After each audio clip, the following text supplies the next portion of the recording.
Hello বন্ধুরা, কেমন আছো সবাই? আমি অনিমেষ। আমি চলে এসেছিলাম হরসিদ্ধি মাতা মন্দির, যে মন্দিরটি বহু প্রাচীনকাল থেকে এখানে পূজা অর্চনা করা হয়।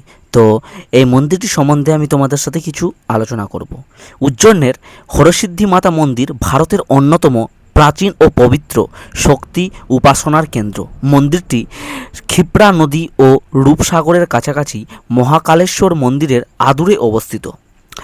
হরসিদ্ধি মাতা মন্দিরের পরিচিতি যদি বলা হয়, এটি শক্তিপীঠের মাহাত্ম্য। প্রচলিত প্রচলিত শাক্ত বিশ্বাস অনুযায়ী সতীর দেহের কনুই এখানে পতিত হয়েছিল।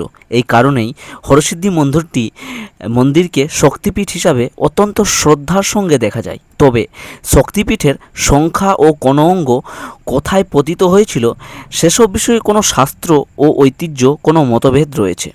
মন্দিরের আবির্ভাব যদি বলো, তো হরসিদ্ধি মন্দিরের মূল ধর্মীয় ঐতিহ্য অত্যন্ত প্রাচীন। স্কন্দ পুরাণে দেবী চণ্ডীর সঙ্গে হরসিদ্ধি নামের একটি কিংবদন্তি উল্লেখ আছে।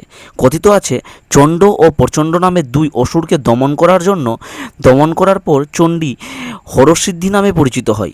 বর্তমান মন্দিরের পাশ্চাত্যে স্থাপত্যে মারাঠা আমলের প্রভাব স্পষ্ট। ঐতিহাসিকভাবে বর্তমানে মন্দিরের নির্মাণকাল নিয়ে বিভিন্ন মত পাওয়া যায়, তাই নির্দিষ্ট একটি সালকে মন্দিরের আবির্ভাব কাল হিসাবে তর্ক বিতর্ক রয়েছে।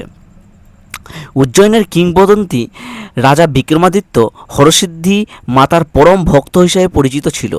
প্রচলিত বিশ্বাস অনুযায়ী তিনি নিয়মিত মায়ের আরাধনা করতেন এবং হরসিদ্ধি মাতা তার কুল দেবী ছিলেন। এই কারণে মন্দিরটির সঙ্গে বিক্রমাদিত্যের নাম গভীরভাবে জড়িয়ে আছে। আর এই মন্দিরের আকর্ষণীয় জিনিস কি? এই মন্দিরের আকর্ষণীয় জিনিস হচ্ছে, হরসিদ্ধি মাতা মন্দিরের সবচেয়ে বিখ্যাত দৃশ্য হলো দুটি বিশাল দীপ স্তম্ভ।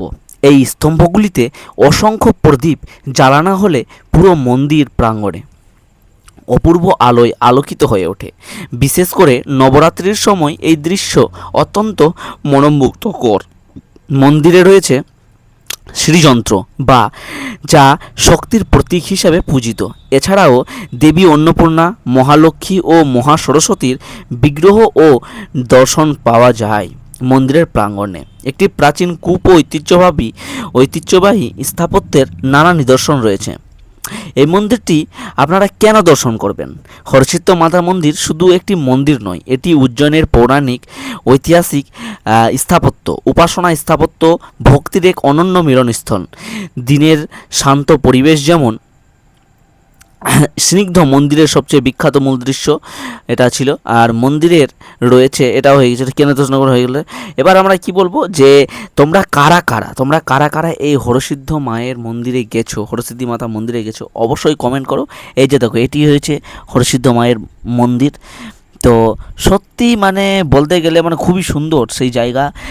আর আমি গিয়ে ওখানে সত্যি খুব আনন্দ পেয়েছি, খুব শান্তির জায়গা। যদি বলতে চাও তোমরা উজ্জয়ন যাও, তোমরা যদি দেখো এখানে প্রিপারেশন চলছিল, সব জায়গায় তেল দিচ্ছিল, যে এতটা প্রদীপ রয়েছে সেই।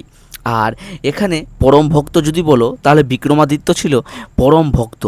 ঠিক আছে, পরম ভক্ত ছিল বিক্রমাদিত্য।